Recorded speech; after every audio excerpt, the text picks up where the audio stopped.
Hola, feliz noche vieja. Bienvenidos sean a esta su casa, Sofía Channel en YouTube. Al micrófono su amigo José Mario Hernández, quien agradece su apoyo y sintonía a lo largo de estos 5 meses, ya que fue un 4 de agosto cuando publiqué mi primer video, llamado El Tag de la Muerte. Por todo su apoyo, mi más profundo y sincero agradecimiento. Y también es en este día mi más ferviente deseo esperar que en el año que está por comenzar, en este 2019, reine entre ustedes y sus seres queridos la armonía, la paz y la salud. Y que signifique toda suerte de éxitos en cada actividad que se propongan. Brindo por ello. Y hoy, a petición de 2 suscriptores, les he preparado un audiolibro que lleva por nombre Apología de Sócrates. Es un libro escrito por Platón que narra la defensa que el mismo Sócrates hace de su vida en un juicio. Espero sea de su agrado. Y como les repito cada video, porque ya no quiero parecer más ahorita, ya me voy a festejar. Carpe diem, aprovecha el día. Tempus fugit, el tiempo vuela. Y añadiendo el final, nemini parco, nadie escapa de la muerte. Así es que aprovechar este 2019 desde el primer minuto. ¡Felicidades! Enhorabuena.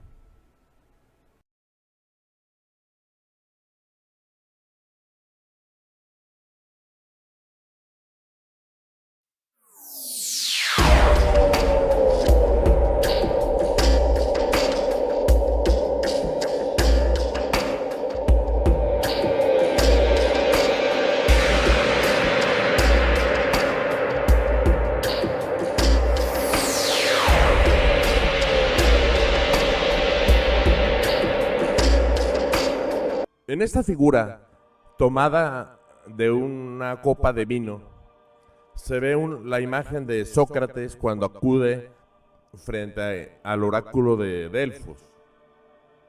Esta anécdota es famosa ya que, según cuenta la narración, el oráculo le dijo a Sócrates que no había hombre alguno en el mundo que fuera más sabio que él. Y Sócrates, que fue quien dijo, yo solo sé que no sé nada, él era un sabio humilde, entonces él no creía que él mereciese semejante atributo. Por eso se la pasó muchos años de su vida, de ciudad en ciudad, buscando hasta darse cuenta que no había nadie que mereciera el título que el oráculo le había otorgado a él. Sócrates, que por cierto, su enseñanza se centra en la moral. Su pregunta fundamental es, ¿qué es el bien? Sócrates creía que si se lograba extraer el concepto del bien, se podía enseñar a la gente a ser buena, como se enseña, por ejemplo, las matemáticas, y se acabaría así con el mal. Estaba convencido de que la maldad es una forma de ignorancia. Es una doctrina llamada intelectualismo moral. Desarrolló la primer técnica filosófica que se conoce, la mayéutica. Mayéutica significa partera.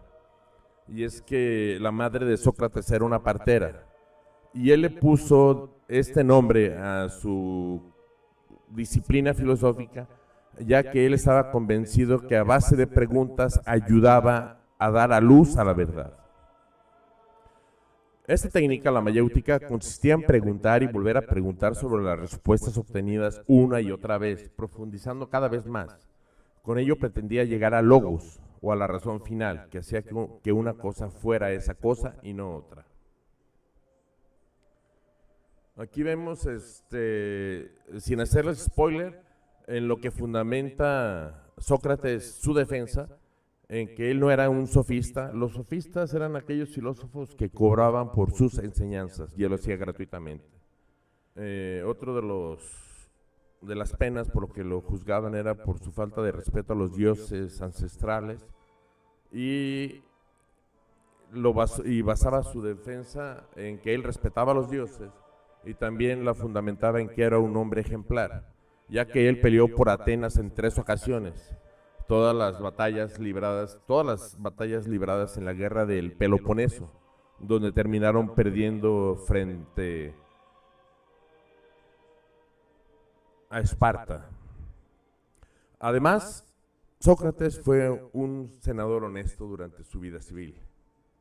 y sus acusadores eran Melito, Anito y Licón. Y ahí con el único con el que entabla conversación durante su alegato, durante su discusión, es con Melito, es el único de los tres con el que habla. Pues bien, esta obra, pintada en 1787 por el artista francés Jacques-Louis David, representa la muerte del filósofo griego Sócrates, que está condenado a morir bebiendo cicuta por haber expresado sus ideas en contra de la creencia en los dioses ancestrales y corromper a los jóvenes. Fue un encargo de los hermanos Trudaine. Actualmente la pintura se exhibe en el Museo Metropolitano de Arte de Nueva York. Critón es el discípulo que pone su mano en el muslo del maestro, como intentando hacerlo desistir de su decisión. En la parte de la izquierda, sentado y abatido, se encuentra un Platón, que según él mismo escribió en el Fedón, en realidad no estaba presente este día, por encontrarse enfermo, aunque muchas versiones dicen que no se encontraba porque había huido. El carcelero le tiende la copa de cicuta con gesto de no querer hacerlo, sin poder siquiera mirar a Sócrates. Sócrates domina la escena él mismo, alzándose de manera decidida, resuelto a tomar el veneno tras haber pronunciado su discurso sobre la inmortalidad del alma. Ahora bien, Platón no fue un testigo directo de la muerte de Sócrates, ya que tuvo que huir tras el juicio. Esto da más peso a mi teoría de confabulación de Platón, que verán 2 diapositivas adelante. Pero reflejó fielmente, como hemos podido leer, los últimos instantes de la vida de su mentor a través de los testimonios de otros compañeros y amigos, como Critón de Atenas. Las últimas palabras de Sócrates, según Platón, fueron: Critón, le debemos un gallo a Asclepio, así que págaselo y no lo descuides. ¿Un gallo a Asclepio? A Esculapio, el dios de la salud. La costumbre griega era ofrecer un sacrificio, un gallo blanco, a Esculapio o Asclepio, cuando algún griego era sanado de una enfermedad. Entonces, aparecen bastantes teorías con respecto a estas palabras. Algunos, de hecho, muchos estudiosos creen que Sócrates era ateo, o al menos agnóstico. Entonces, ¿por qué ofrecerle un sacrificio a un dios? Otros opinan, ya saben, todos los que son fanáticos de la vida en el otro mundo, que son alucinaciones cuando vio el túnel de la luz, lo cual personalmente dudo mucho. De hecho, las intoxicaciones por cicuta mantienen a las personas envenenadas, pero en plenas facultades mentales hasta el final, ya que actúa bloqueando los receptores nicotínicos que se sitúan en las membranas postsinápticas de las uniones neuromusculares. En resumen, y por simplificar, la conina, que es el principio activo de la cicuta, que es una planta, provoca una progresiva parálisis de los músculos. Y esta parálisis, al momento que llega al diafragma y a los músculos paracostales o intercostales, provoca muerte por asfixia o paro respiratorio, sin haber perdido nunca un ápice de su conciencia. Por lo tanto, yo me atrevo a pensar, y que me perdonen los historiadores y los filósofos, que acaso quiso Sócrates dejar un mensaje para la posteridad, un mensaje claro y consistente, que a la muerte se le debe ver como una cura y no como una maldición. Y precisamente por verse curado con la muerte es por lo que le pidió a Critón que llevara ese gallo con Asclepio. La verdad es que no lo podremos saber nunca jamás. La opinión pertenece ahora. Esta es una nota del autor, esta es solamente una teoría. Odio las teorías conspirativas, pero como escucharán en el audiolibro y como leyeron hace rato, es bastante raro. Es más, a Platón no le fue cedida como herencia la academia que tenía Sócrates. En cambio, se la dejó a Quirón. Esto indica que Platón no era uno de sus consentidos, seguramente por ser un representante de la aristocracia. También será otra duda que jamás lograremos saber. A continuación, se encontrarán con el audiolibro La Apología de Sócrates. Espero lo disfruten como yo lo hice al releerla para ustedes. Hasta luego y feliz año.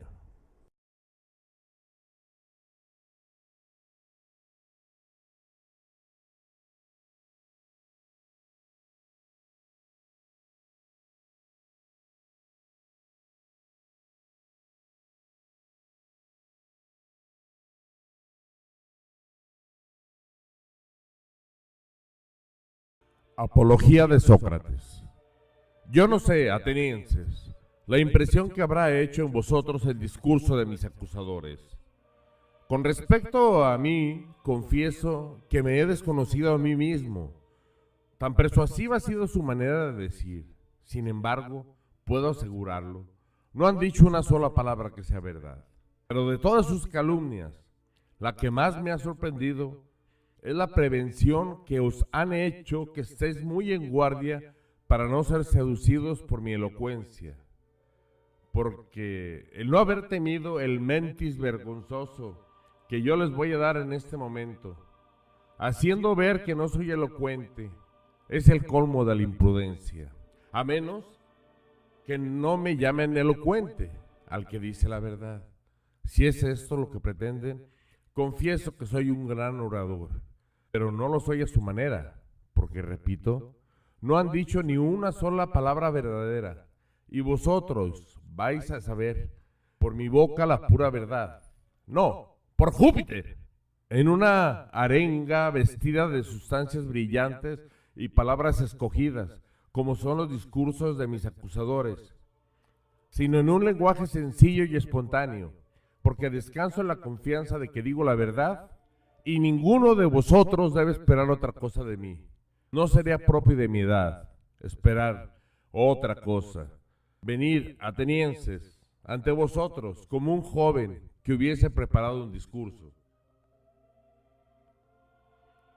Por esta razón, la única gracia, atenienses, que os pido es que cuando veáis que en mi defensa emplee términos y maneras comunes, los mismos que me han servido cuantas veces he conversado con vosotros en la plaza pública, en las casas de contratación y en los demás sitios en que me habéis visto, no os sorprendáis ni os irritéis contra mí, porque es esta la primera vez en mi vida que comparezco ante un tribunal de justicia, aunque cuento más de 70 años. Por lo pronto, soy extraño al lenguaje que aquí se habla, y así como si fuese yo un extranjero, me disimularíais que os hablase de la manera y en el lenguaje de mi país. En igual forma exijo de vosotros, y creo justa mi petición, que no hagáis aprecio de mi manera de hablar, buena o mala, y que miréis solamente, con toda la atención posible, si os digo cosas justas o no, porque en esto consiste toda la virtud del juez, como la del orador, en decir solo la verdad. Es justo que comience a responder a mis primeros acusadores, y por refutar a las primeras acusaciones, antes de llegar a las últimas que se han suscitado contra mí, porque tengo muchos acusadores cerca de vosotros hace muchos años, los cuales nada han dicho que no sea falso. Temo más a esto que a Anito y sus cómplices, aunque sean estos últimos muy elocuentes, pero son aquellos mucho más temibles, por cuanto compañeros vuestros en su mayor parte desde la infancia os han dado de mí muy malas noticias, y os han dicho que hay un cierto Sócrates, hombre sabio que indaga lo que pasa en los cielos y en las entrañas de la tierra, y que sabe convertir en buena una mala causa.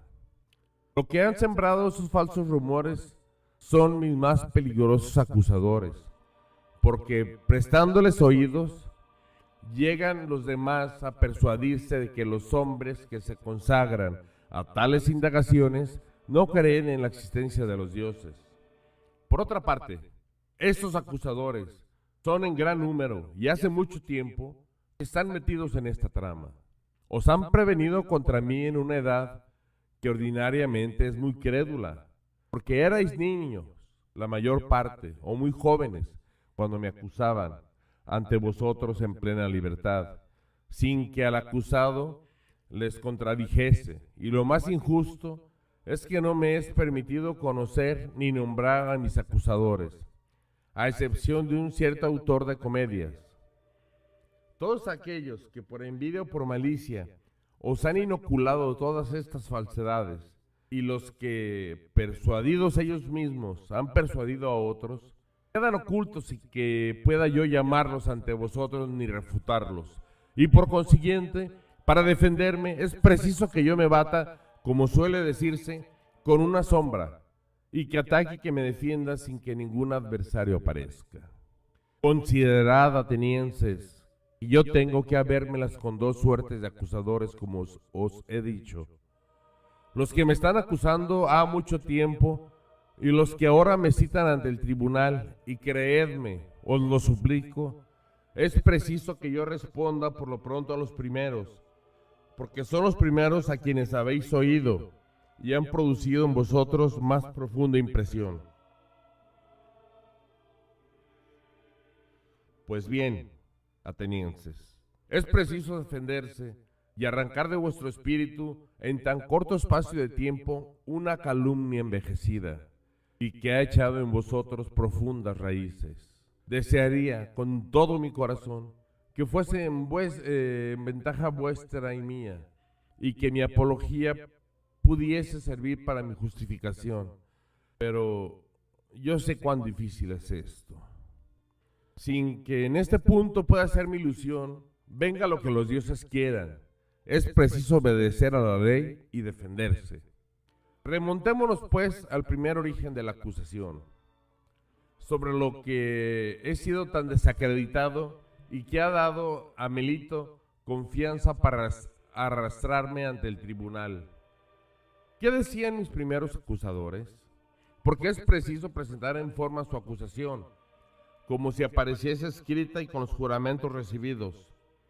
Sócrates es un impío. Por una curiosidad criminal, quiere penetrar lo que pasa en los cielos y la tierra. Convierte en buena una mala causa y enseña a los demás sus doctrinas. He aquí la acusación. Ya la habéis visto en la comedia de Aristófanes, en la que se representa un cierto Sócrates que dice que se pasea por los aires y otras extravagancias semejantes que yo ignoro absolutamente. Y esto no lo digo porque desprecie esta clase de conocimientos. Si entre vosotros hay algún entendido en ellos, que Melito no me formule nuevos cargos por esta concesión, sino que es solo para haceros ver que yo jamás me he mezclado en tales ciencias, pudiendo poner por testigos a la mayor parte de vosotros. Los que habéis conversado conmigo y que estáis aquí en gran número, os conjuro a que declaréis si jamás me oíste hablar de semejante clase de ciencia, ni de cerca ni de lejos, y por esto conoceréis ciertamente que en todos esos rumores que se han levantado contra mí no hay ni una sola palabra de verdad. Y si alguna vez habéis oído que yo me dedicaba a la enseñanza y que exigía salario, es también otra falsedad.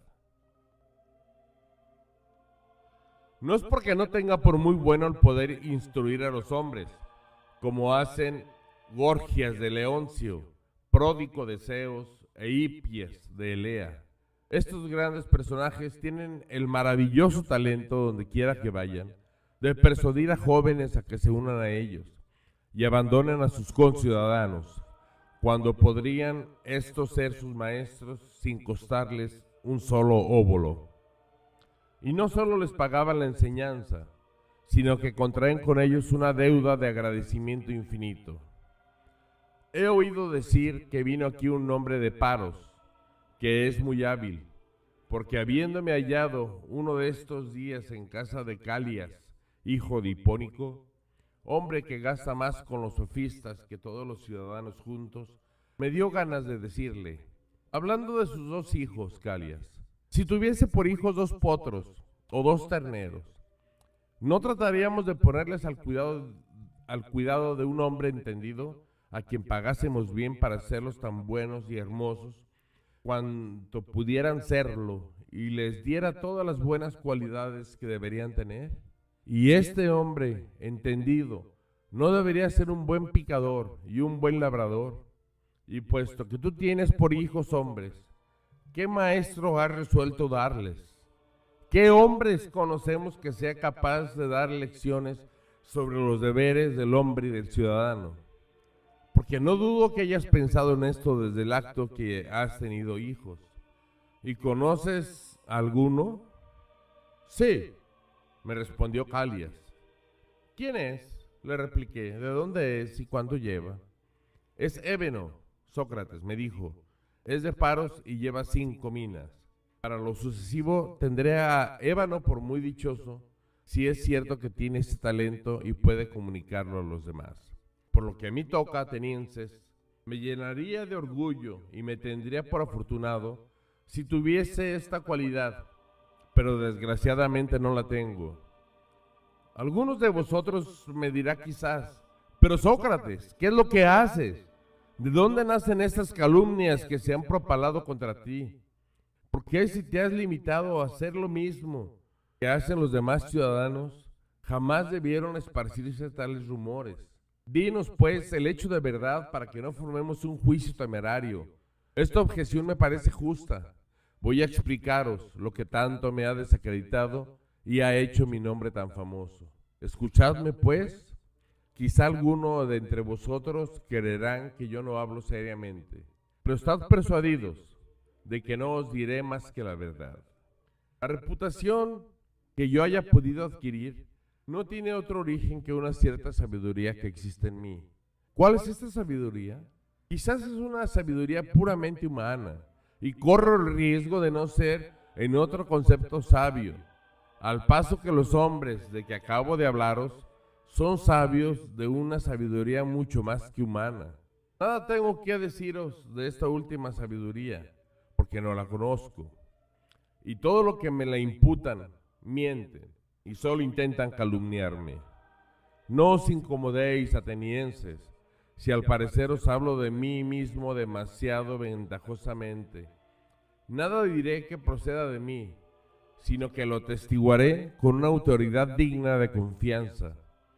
Por testigo de mi sabiduría, os daré al mismo Dios de Delfos, que os dirá que sí la tengo y en qué consiste. Todos conocéis a Querefón, mi compañero en la infancia, como lo fue de la mayor parte de vosotros, y que fue desterrado con vosotros y con vosotros volvió. Ya sabéis qué hombre era Querefón, y cuán ardiente era en cuanto emprendía. Un día, habiendo partido para Delfos, tuvo el atrevimiento de preguntar al oráculo: os suplico que no os irritéis de lo que voy a decir. Y bien, él preguntó si había en el mundo un hombre más sabio que yo. La Pitia le respondió que no había ninguno. Querefón ha muerto, pero su hermano, que está presente, podrá dar fe de ello. Tened presente, atenienses, porque os refiero todas estas cosas, pues es únicamente para haceros ver de dónde proceden esos falsos rumores que han corrido contra mí. Cuando supe la respuesta del oráculo, dije para mí: ¿qué quiere decir el Dios? ¿Qué sentido ocultan estas palabras? Porque yo sobradamente sé que en mí no existe semejante sabiduría, ni pequeña ni grande. ¿Qué quiere pues decir al aclararme al más sabio de los hombres? Porque él no miente. La divinidad no puede mentir. Dudé largo tiempo del sentido del oráculo, hasta que por último, después de gran trabajo, me propuse hacer la prueba siguiente. Fui a casa de uno de nuestros conciudadanos, que pasa por uno de los más sabios de la ciudad. Yo creía que allí, mejor que en otra parte, encontraría materiales para rebatir a ese oráculo y presentarle un hombre más sabio que yo, por más que me hubiera declarado el más sabio de los hombres. Examinándome, pues, este hombre, de quien baste deciros que era uno de nuestros grandes políticos, sin necesidad alguna de descubrir su nombre, y conversando con él me encontré con que todo el mundo le creía sabio, y que él mismo se tenía por tal, y que en realidad no lo era. Después de ese descubrimiento me esforcé en hacer ver que de ninguna manera era lo que él creía ser, y he aquí ya lo que me hizo odioso a este hombre y a los amigos suyos que asistieron a la conversación. Luego que de él me separé, razonaba conmigo mismo y me decía: yo soy más sabio que este hombre. Puede muy bien suceder que ni él ni yo sepamos nada de lo que es bello y de lo que es bueno, pero hay esta diferencia, que él cree saberlo aunque no sepa nada, y yo, no sabiendo nada, creo no saber. Me parece, pues, que en esto yo, aunque poco más, era más sabio, porque no creía saber lo que no sabía. Desde allí me fui a casa de otro que se le tenía por más sabio que el anterior. Me encontré con lo mismo y me granjeé nuevos enemigos. No por esto me desanimé, fui en busca de otros, conociendo bien que me hacía odioso y haciéndome violencia, porque temía los resultados, pero me parecía que debía sin dudar preferir a todas las cosas la voz del Dios, y para dar con el verdadero sentido del oráculo, ir de puerta en puerta por las casas de todos aquellos que gozaban de gran reputación, pero, oh Dios, he aquí, atenienses, el fruto que saqué de mis indagaciones, porque es preciso deciros la verdad. Todos aquellos que pasaban por ser los más sabios, me parecieron no serlo, al paso que todos aquellos que no gozaban de esta opinión, los encontré en mucha mejor disposición para hacerlo. Es preciso, sin embargo, que acabe de daros cuenta de todas mis tentativas, como otros tantos trabajos que emprendí para conocer el sentido del oráculo. Después de estos grandes hombres de Estado, me fui a los poetas, tanto a los que hacen tragedias como a los poetas ditirámbicos y otros, no dudando que con ellos se me cogería infraganti, como suele decirse, encontrándome más ignorante que ellos. Para esto examiné las obras suyas, que me parecieron mejor trabajadas, y les pregunté lo que quería decir y cuál era su objeto, para que me sirviera de instrucción. Pudor tengo, atenienses, en deciros la verdad, pero no hay remedio, es preciso decirla. No hubo uno de todos los que estaban presentes, incluso los mismos autores, que supiese hablar ni dar razón de sus poemas. Conocí desde luego que no es la sabiduría la que guía a los poetas, sino ciertos movimientos de la naturaleza y un entusiasmo semejante de los profetas y adivinos, que todos dicen muy buenas cosas sin comprender nada de lo que dicen. Los poetas me parecieron estar en este caso, y al mismo tiempo me convencí que a título de poetas se creían los más sabios en todas materias, si bien nada entendían.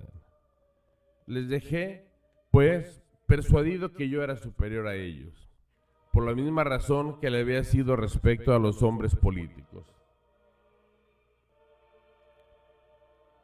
En fin, fui en busca de los artistas.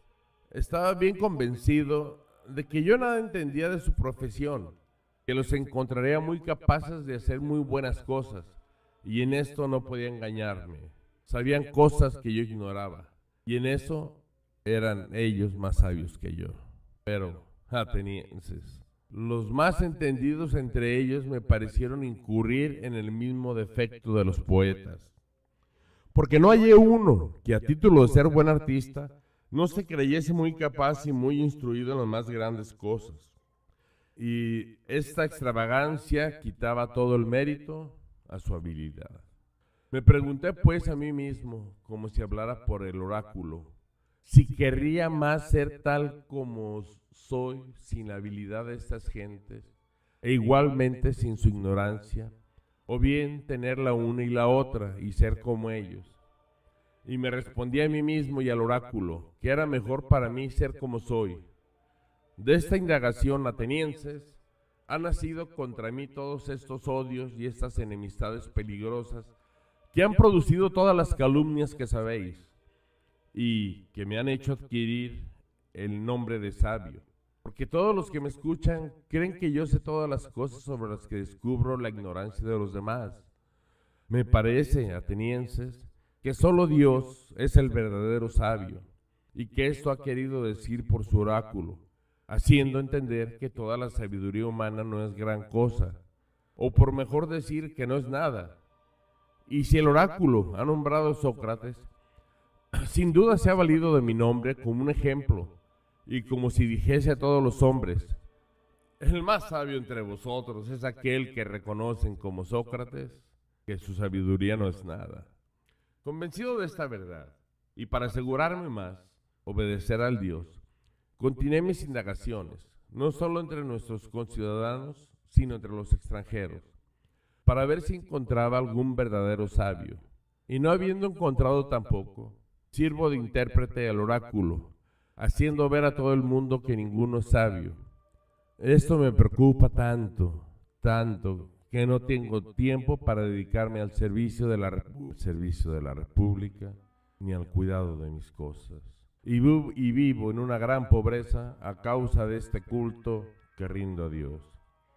Por otra parte, muchos jóvenes de las más ricas familias, en sus ocios se unen a mí de buen agrado y tienen tanto placer en ver de qué manera pongo a prueba a todos los hombres que quieren imitarme con aquellos que encuentran. Y no hay que dudar que encuentren una buena cosecha, porque son muchos los que creen saberlo todo, aunque no sepan nada o casi nada. Todos aquellos que ellos convencen de su ignorancia, la toman conmigo y no con ellos, y van diciendo que hay un cierto Sócrates que es un malvado y un infame, y para disimular su flaqueza, se desatan con esos cargos triviales que ordinariamente se dirigen contra los filósofos, que indaga lo que pasa en los cielos y en las entrañas de la tierra, que no creen los dioses, que hace buenas las malas causas, y todo porque no se atreven a decir la verdad, que es Sócrates los coge infraganti y descubre que figuran que saben cuando no saben nada. Intrigantes, activos y numerosos, hablando de mí, repito lo último, intrigantes, activos y numerosos, hablando de mí con plan combinado y con una elocuencia capaz de seducir, a largo tiempo que os soplan al oído todas esas calumnias que han forjado contra mí, y hoy han destacado con este objeto a Melito, Anito y Licón.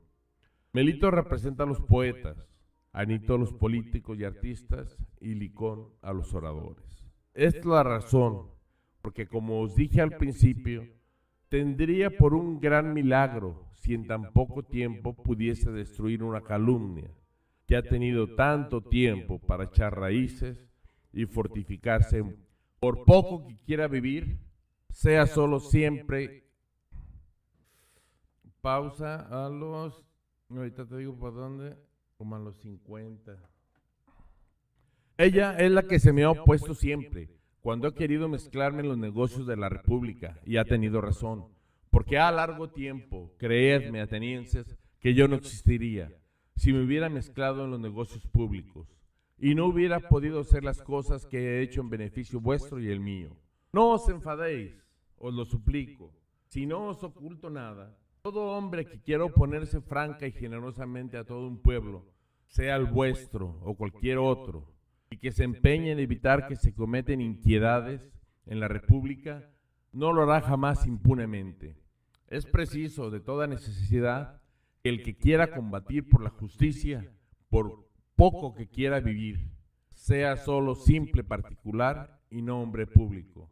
Voy a daros pruebas magníficas de esta verdad, no con palabras, sino con otro recurso que estimáis más, con hechos. Oíd lo que a mí mismo me ha sucedido, para que así conozcáis cuán incapaz soy de someterme a nadie, yendo contra lo que es justo por temor a la muerte. Y como no cediendo nunca, es imposible que deje yo de ser víctima de la injusticia. Os referiré cosas poco agradables, mucho más en boca de un hombre que tiene que ser su apología, pero que son muy verdaderas. Ya sabéis, atenienses, que jamás he desempeñado ninguna magistratura y que tan solo he sido senador. La tribu antioquida a la que pertenezco estaba en turno en el Pritaneo, cuando contra toda la ley os empeñasteis en procesar bajo un contexto a los 10 generales que no habían enterrado los cuerpos de los ciudadanos muertos en el combate naval de las Arginusas. Injusticia que reconocéis y de la que os arrepintisteis después. Entonces, fui el único senador que se atrevió a oponerse a vosotros para impedir esta violación de las leyes. Protesté contra vuestro decreto, y a pesar de los oradores que se preparaban para denunciarme, a pesar de vuestras amenazas y vuestros gritos, quise más correr este peligro con la ley y la justicia. Quise sentir con vosotros esa tan insignia inquietud sin que me arredraran ni las cadenas ni la muerte. Esto acaeció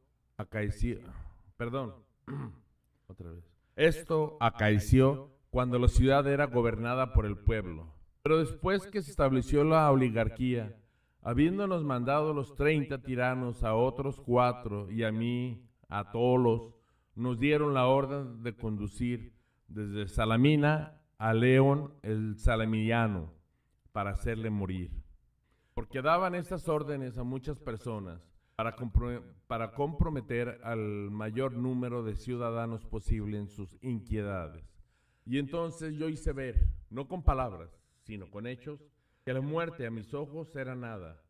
Permítaseme esta expresión, y que mi único cuidado consista en no cometer impiedades e injusticias. Todo el poder de esos 30 tiranos, por terrible que fuese, no me intimidó, ni fue bastante para que me manchara con tan impía inquietud. Cuando salimos de Tolos, los otros 4 fueron a Salamina y condujeron aquí a León, y yo me retiré a mi casa. Y no hay que dudar que mi muerte hubiera seguido a mi desobediencia si en aquel momento no se hubiera verificado la abolición de aquel gobierno. Existe un gran número de ciudadanos que pueden dar testimonio de mi veracidad. ¿Creéis que yo hubiera vivido tantos años si me hubiera mezclado en los negocios de la República y como hombre de bien hubiera combatido toda clase de intereses bastardos para dedicarme exclusivamente a defender la justicia? Oh, esperanza vana, atenienses, ni yo ni ningún otro hubiera podido hacerlo. Pero la única cosa que me he propuesto toda mi vida en público y en particular es no ceder ante nadie, sea quien fuere, contra la justicia, ni ante esos mismos tiranos que mis calumniadores quieren convertir en mis discípulos.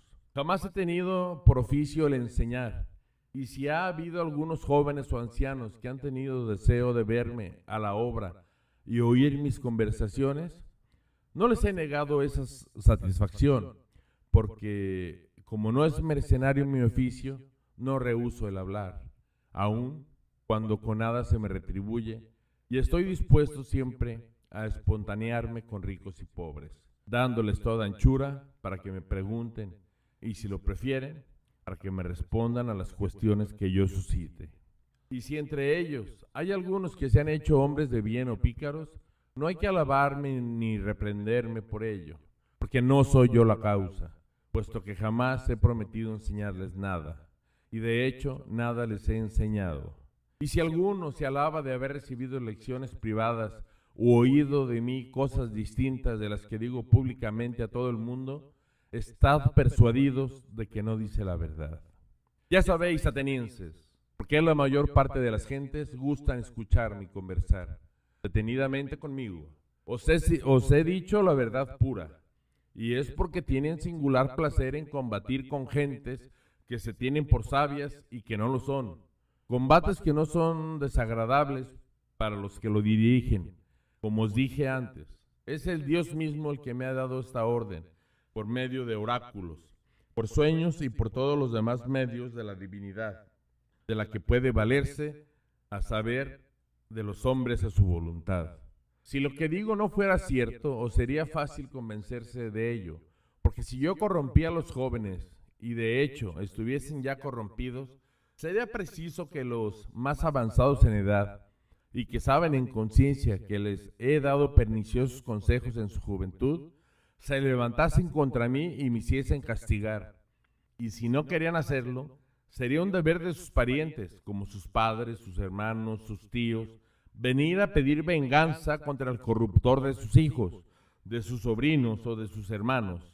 Veo muchos que están presentes, como Critón, que es de mi pueblo y es de mi edad, padre de Critábulo, que aquí se halla, Lisanias, de Esfetios, padre de Esquines, también presente, Antífon, también del pueblo de Cefisa y padre de Epigenes, y muchos otros, cuyos hermanos han estado en relación conmigo, como Nicóstrates, hijo de Sótidas y hermano de Teodoto, que han muerto y por lo tanto no tiene necesidad de socorro de su hermano.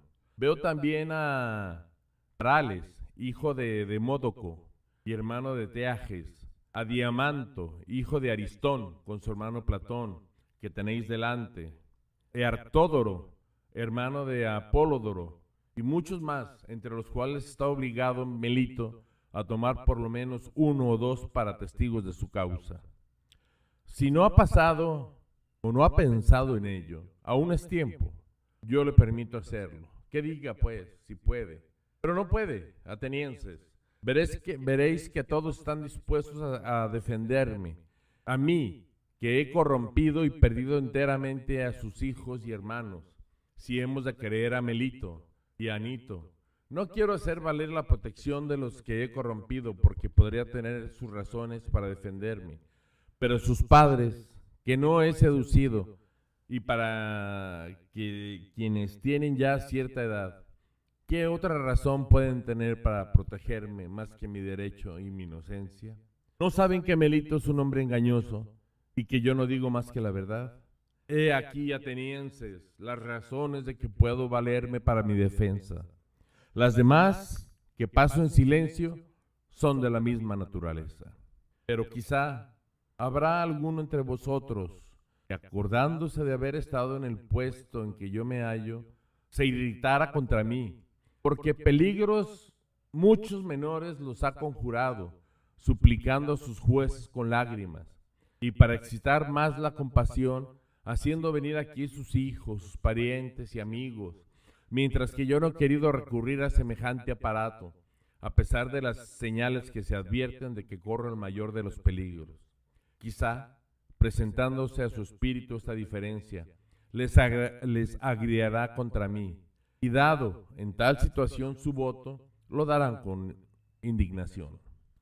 Si hay alguno que abrigue estos sentimientos, lo que no creo, y solo lo digo como hipótesis, la excusa más racional de que puedo valerme con él es decirle, amigo mío, tengo también parientes. Pero, ¿por qué, para servirme de la expresión de Homero, yo no he salido de una encina o de una roca, sino que he nacido como los demás hombres, de suerte atenienses que tengo parientes y tengo 3 hijos, de los cuales el mayor está en la adolescencia y los otros 2 en la infancia, y sin embargo, no les haré comparecer aquí para comprometeros a que me absolváis. ¿Por qué no lo haré? No es por una terquedad altanera, ni porque desprecio hacia vosotros y dejo a un lado si miro la muerte con intrepidez o con debilidad, porque esta es otra cuestión, sino que es por vuestro honor y por el de toda la ciudad, que no me parece regular ni honesto que vaya yo a emplear esta clase de medios a la edad que tengo y con toda mi reputación, verdadera o falsa. Basta que la opinión generalmente recibida sea que Sócrates tiene alguna ventaja sobre la mayor parte de los hombres. Si los que entre vosotros pasan por ser superiores a los demás por su sabiduría, su valor o por cualquier otra virtud, se rebajasen de esta manera, me avergüenzo decirlo, como muchos que he visto, que habiendo pasado por grandes personajes, hacían sin embargo cosas de una bajeza sorprendente cuando se les juzgaba, como si estuviesen persuadidos de que sería para ellos un gran mal si les hacían morir. y de que les harían inmortales si los absolvían. Repito, obrando así, harían la mayor afrenta a esta ciudad, porque darían lugar a que los extranjeros creyeran que los más virtuosos de entre los atenienses, preferidos para obtener los más altos honores y dignidades por elección de los demás, en nada se diferenciaban de las miserables mujeres, y esto no debéis hacerlo, atenienses. Vosotros que habéis alcanzado tanta nombradía, y si quisiéramos hacerlo, estáis obligados a impedirlo, y declarar que condenaréis más pronto a aquel que recurra a estas escenas trágicas para mover a compasión, poniendo en ridículo vuestra ciudad, y aquel que espere tranquilamente la sentencia que pronunciéis. Pero sin hablar de la opinión, atenienses, no me parece justo suplicar al juez, ni hacerse absolver a fuerza de súplicas.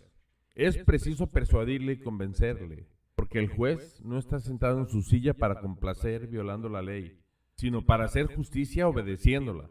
Así es como lo ha ofrecido por juramento, y no está en su poder hacer gracia a quien le agrade, porque está en la obligación de hacer justicia. No es conveniente que os acostumbremos al perjurio, ni vosotros debéis dejaros acostumbrar, porque los unos y los otros seremos igualmente culpables para con los dioses. No esperéis de mí, atenienses, que yo recurra para con vosotros a cosas que no tengo por buenas ni justas, ni piadosas, y menos que lo haga en una ocasión en que me veo acusado de impiedad por Melito. Porque si os ablandase con mis súplicas y os forzase a violar vuestro juramento, sería evidente que os enseñaría a no creer en los dioses, y queriendo justificarme, probaría contra mí mismo que no creo en ellos. Pero es una fortuna, atenienses, que esté yo en esta creencia. Estoy más persuadido de la existencia de Dios que ninguno de mis acusadores. Y es tan grande la persuasión que me entrego a vosotros y al Dios de Delfos, a fin de que me juzguéis como creáis mejor para vosotros y para mí. Terminada la defensa de Sócrates, los jueces, que eran 556, procedieron a la votación y resultaron 281 votos en contra y 275 en favor. Y Sócrates, condenado por una mayoría de 6 votos, tomó la palabra y dijo: No creáis, atenienses, que me haya conmovido el fallo que acabáis de pronunciar contra mí. Y esto por muchas razones. La principal, que ya estaba preparado para recibir este golpe. Mucho más sorprendido estoy con el número de votantes en pro y en contra, y no esperaba verme condenado por tan escaso número de votos. Advierto que solo por 3 votos no he sido absuelto. Ahora veo que me he librado de las manos de Melito, y no solo librado, sino que os consta a todos que si Anito y Licón no se hubieran levantado para acusarme, Melito hubiera pagado 6,000 dracmas por no haberme obtenido la 5ª parte de votos. Melito me juzga digno de muerte en buena hora, y yo, ¿de qué pena me juzgaré digno? Veréis claramente, atenienses, que yo no escojo más que lo que merezco. ¿Y cuál es? ¿A qué pena? ¿A qué multa voy a condenarme por no haber callado las cosas buenas que aprendí durante toda mi vida? Por haber despreciado lo que los demás buscan con tanto afán, las riquezas, el cuidado de los negocios domésticos, los empleos y las dignidades. Por no haber enterado jamás en ninguna cábala, ni ninguna conjuración, prácticas bastante ordinarias en esta ciudad. Por ser conocido como hombre de bien, no queriendo conservar mi vida valiéndome de medios tan indignos.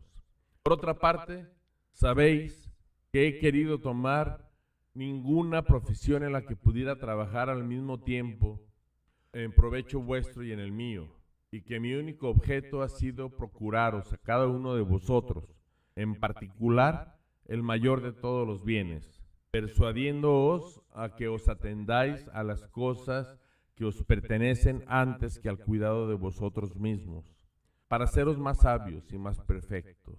Lo mismo que es preciso tener cuidado de la existencia de la República antes de pensar en las cosas que le pertenecen, y así de lo demás. Dicho esto, ¿de qué soy digno?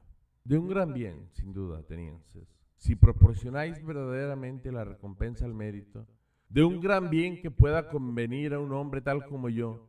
¿Qué es lo que conviene a un hombre pobre, que es vuestro bienhechor, y que tiene necesidad de un gran desahogo para ocuparse en exhortaros?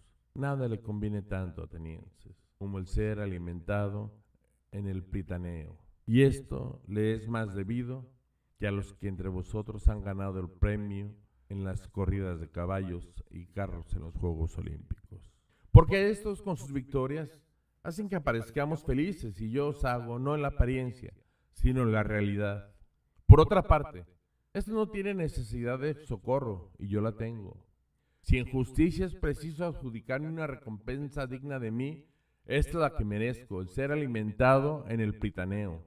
Al hablaros así, atenienses, quizás me acusaréis de que lo hago con la terquedad y arrogancia que deseché antes de los lamentos y las súplicas, pero no hay nada de eso. El motivo que tengo, atenienses, es que abrigo la convicción de no haber hecho jamás el menor daño a nadie, queriéndolo y sabiéndolo. No puedo hoy persuadiros de ello porque el tiempo que me queda es muy corto. Si tuvierais una ley que ordenase que un juicio de muerte durara muchos días, como se practica en otras partes, y no en uno solo, estoy persuadido que os convencería. Pero ¿qué medio hay para destruir tantas calumnias en un tan corto espacio de tiempo? Estando convencidísimo de que no he hecho daño a nadie, ¿cómo he de hacérmelo a mí mismo, confesando que merezco ser castigado e imponiéndome a mí mismo una pena? ¿Qué? ¿Por no sufrir el suplicio a que me condena Melitos? Suplicio que verdaderamente no sé si es un bien o un mal. Iré yo a escoger alguna de esas penas, que sé con certeza que es un mal, y me condenaré yo mismo a ella. Será quizás una prisión perpetua. ¿Y qué significa vivir siempre yo esclavo de los 11? ¿Será una multa y prisión hasta que yo la haya pagado? Esto equivale a lo anterior, porque no tengo con qué pagarla. Me condenaré al destierro, quizás confirmaríais mi sentencia, pero era necesario que me obcecara bien al amor a la vida, atenienses. Si no viera que vosotros, que sois mis conciudadanos, no habéis podido sufrir mis conversaciones ni mis máximas, y de tal manera os han irritado que no habéis parado hasta deshaceros de mí, con mucha más razón los de otros países no podrían sufrirme. Preciosa vida para Sócrates, si a sus años, arrojado de Atenas, se viera errante de ciudad en ciudad como un vagabundo y como un proscrito. Sé bien que a donde quiera que vaya, los jóvenes me escucharán como me escuchan en Atenas, pero si lo rechazo harán que sus padres me destierren, y si no lo rechazo, sus padres y parientes me arrojarán por causa de ello. Pero me dirá quizá alguno: ¿qué? Sócrates, si marchas desterrado no podrás mantenerte en reposo y guardar silencio. Ya veo que este punto es de los más difíciles para hacerlo comprender a alguno de vosotros. Porque si os digo que callar en el destierro sería desobedecer a Dios, y que por esta razón me es imposible guardar silencio, no me creeríais y miraríais esto como una ironía. Y si por otra parte os dijese que el mayor bien del hombre es hablar de la virtud todos los días de su vida, y conversar sobre todas las demás cosas que han sido objeto de mis discursos, ya sea examinándome a mí mismo, ya sea examinándome a los demás, porque una vida sin examen no es vida, aún me creeríais menos. Así es la verdad, atenienses, por más que os resista a creerla. En fin, no estoy acostumbrado a juzgarme acreedor a ninguna pena. Verdaderamente, si fuese rico, me condenaría a una multa tal que pudiera pagarla. Pero esto no me causaría ningún perjuicio. Pero no puedo, porque nada tengo, a menos que no queráis que la multa sea proporcionada a mi indigencia. Y en este concepto podría extenderme hasta una mina de plata. Y a esto es a lo que yo me condeno. Pero Platón, que está presente, Critón, Critóbulo y Apolodoro quieren que me extienda hasta 30 minas, de que ellos responden. Me condeno pues a 30 minas, y aquí a mis fiadores, que ciertamente son de mucho abono. Habiéndose Sócrates condenado a sí mismo a la multa por obedecer a la ley, los jueces deliberaron y le condenaron a muerte. Y entonces Sócrates tomó la palabra y dijo: en verdad, atenienses, por demasiada impaciencia y precipitación, ¿Vais a cargar con un baldón y dar lugar a vuestros envidiosos enemigos a que se acuse a la República de haber hecho morir a Sócrates, a este hombre sabio? Porque para agravar vuestra vergonzosa situación, ellos me llamarán sabio, aunque no lo sea, en lugar de que si hubieseis tenido un tanto de paciencia, mi muerte venía de suyo, y hubieseis conseguido vuestro objeto. Porque ya veis que en la edad que tengo estoy bien cerca de la muerte. No digo esto por todos los jueces, sino tan solo por los que me han condenado a muerte. Y a ellos es a quienes me dirijo. ¿Creéis que yo hubiera sido condenado si no hubiera reparado los medios para defenderme? ¿Creéis que me hubieran faltado las palabras insinuantes y persuasivas? No son las palabras atenienses las que me han faltado. Es la imprudencia de no haberos dicho cosas que hubierais gustado mucho de oír. Hubiera sido para vosotros una gran satisfacción haberme visto lamentar, suspirar, llorar, suplicar y cometer todas las demás bajezas que estáis viendo todos los días en los acusados. Pero en medio del peligro, no he creído que debía rebajarme a un hecho tan cobarde y tan vergonzoso. Y después de vuestra sentencia no me arrepiento de no haber cometido esta indignidad, porque quiero más morir después de haberme defendido como me he defendido, que vivir por haberme arrastrado ante vosotros. Ni en los tribunales de justicia, ni en medio de la guerra, debe el hombre honrado salvar su vida por tales medios. Sucede muchas veces en los combates que se puede salvar la vida muy fácilmente, arrojando las armas y pidiendo cuartel al enemigo. Y lo mismo sucede en todos los demás peligros. Hay 1000 expedientes para evitar la muerte. Cuando está uno en posición de poder decirlo todo o hacerlo todo. ¡Ja! Atenienses, no es lo difícil evitar la muerte. Lo es mucho más evitar la deshonra, que marcha más ligera que la muerte. Me he dejado llevar por la más pesada de las dos, la muerte, mientras que la más ligera, el crimen, estará adherida a mis acusadores, que tienen vigor y ligereza. Yo voy a sufrir la muerte a la que me habéis condenado, pero ellos sufrirán la iniquidad y la infamia a que la verdad les condena. Con respecto a mí, me atengo a mi castigo, y ellos que se atengan al suyo. En efecto, quizás las cosas han debido pasar así, y en mi opinión, no han podido pasar de mejor modo. Oh, vosotros que me habéis condenado a muerte, quiero predeciros lo que os sucederá, porque me veo en aquellos momentos cuando la muerte se aproxima, en que los hombres son capaces de profetizar el porvenir. Os lo anuncio. Vosotros que me hacéis morir, vuestro castigo no tardará, cuando yo haya muerto, y será, por Júpiter, más cruel que el que me imponéis. En deshaceros de mí, solo habéis intentado descargaros del importuno peso de dar cuenta de vuestra vida. Pero os sucederá todo lo contrario. Yo os lo predigo. Se levantará contra vosotros y os reprendrá. Pausa otra vez. Pausa desde aquí. Me regreso más. En deshaceros de mí, solo habéis intentado descargaros del importuno peso de dar cuenta de vuestra vida. Pero os sucederá todo lo contrario. Yo os lo predigo. Se levantará contra vosotros y os reprenderá un gran número de personas que han estado contenidas por mi presencia, aunque vosotros no lo apercibíais. Pero después de mi muerte serán tanto más importunos y difíciles de contener, cuanto que son más jóvenes y más os irritaréis a vosotros. Que si creéis que basta matar a uno para impedir que otros os echen en cara que vivís mal, os engañáis. Esta manera de libertarse de sus censores ni es decente ni posible. Lo que es a la vez muy decente y muy fácil es no cerrar la boca a los hombres, sino hacerse mejor. Lo dicho basta por los que me han condenado, y los entrego a sus propios remordimientos. Con respecto a los que me habéis absuelto con vuestros votos atenienses, conversaré con vosotros con el mayor gusto, mientras que a los 11 estén ocupados, y no se me conduzca al sitio donde deba morir. Concededme, os suplico, un momento de atención, porque nada impide que conversemos juntos, puesto que da tiempo. Quiero deciros como amigos una cosa que acaba de sucederme y explicaros lo que significa. Sí, jueces míos. Y llamándolos así, no me engaño en el nombre. Me ha sucedido hoy una cosa muy maravillosa. La voz divina de mi demonio familiar, que me hacía advertencias tantas veces y que en las menores ocasiones no dejaba jamás de separarme de todo lo malo que iba a emprender. Hoy que me sucede lo que veis y lo que la mayor parte de los hombres tienen por el mayor de todos los males, esta voz no me ha dicho nada, ni esta mañana cuando salí de casa, ni cuando he venido al tribunal, ni siquiera cuando he comenzado a hablaros.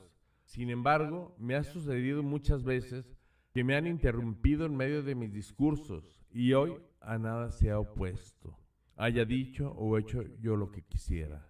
¿Qué puede significar esto? Se los voy a decir.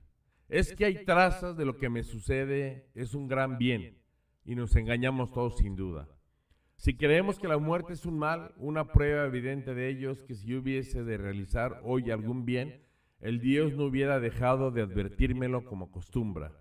Profundicemos un tanto en la cuestión para hacer ver que una esperanza muy profunda, la de que la muerte es un bien. Es preciso de dos cosas una. O la muerte es un absoluto anonadamiento y una privación de todo sentimiento, o, como se dice, es un tránsito del alma de un lugar a otro.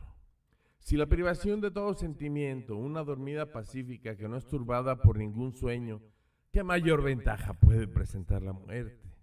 Porque si alguno, después de haber pasado la noche muy tranquila, sin ninguna inquietud, sin ninguna turbación, sin el menor sueño, la comparase con todos los demás días y con todas las demás noches de su vida, y se le obligase a decir en conciencia cuántos días y noches había pasado que fuesen más felices que aquella noche, estoy persuadido de que solo un simple particular, si no el mismo gran rey, encontraría bien pocos, y le sería muy fácil contarlos.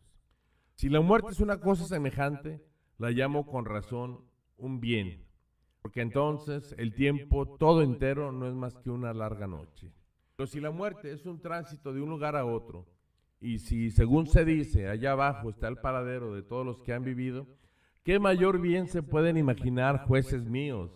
Porque si al dejar a los jueces prevaricadores de este mundo se encuentran en los infiernos los verdaderos jueces, que se dice que hacen allí justicia, Minos, Radamanto, Eaco, Triptolomeno y todos los demás semidioses que han sido justos durante su vida, ¿no es este el cambio más dichoso? ¿A qué precio no compraríais la felicidad de conversar con Orfeo, Museo, Hesíodo y Homero? Para mí, si esto es verdad, moriría gustoso 1000 veces. ¡Qué transporte de alegría! ¡Qué dichoso! ¡Qué cambio más dichoso! Yo, cuando me encontrase con Pálames, con Áyax, hijo de Télamon, y con todos los demás héroes de la antigüedad que han sido víctimas de la injusticia, qué placer el poder comparar mis aventuras con las suyas. Pero aún sería un placer infinitamente más grande para mí pasar allí los días interrogando y examinando a todos estos personajes para distinguir los que son verdaderamente sabios de los que creen serlo y no lo son. Hay algunos jueces míos que no dice todo lo que tiene en el mundo para examinar al que condujo un numeroso ejército contra Troya, o Ulises, o Sísifo, y tantos otros, hombres y mujeres, cuya conversación y examen serían una felicidad inexplicable. Estos no harían morir a nadie por ese examen, porque además de que son más dichosos que nosotros en todas las cosas, gozan de la inmortalidad, si hemos de creer lo que se dice. Esa es la razón, jueces míos, para que nunca perdáis las esperanzas aún después de la tumba, fundados en esta verdad, que no hay ningún mal para el hombre de bien ni durante su vida ni después de su muerte, y que los dioses tienen siempre cuidado de cuanto tiene relación con él. Por lo que en este momento me sucede a mí no es obra del azar, y estoy convencido de que el mejor partido para mí es morir desde luego y libertarme así de todos los disgustos de esta vida. He aquí por qué la voz divina nada me ha dicho en este día. No tengo ningún resentimiento contra mis acusadores, ni contra los que me han condenado, aun cuando no haya sido su intención hacerme un bien. sino por el contrario hacerme un mal, lo que sería un motivo para quejarme de ellos. Pero solo una gracia tengo que pedirles. Cuando mis hijos sean mayores, os suplico, los hostiguéis, los atormentéis como yo os he atormentado a vosotros.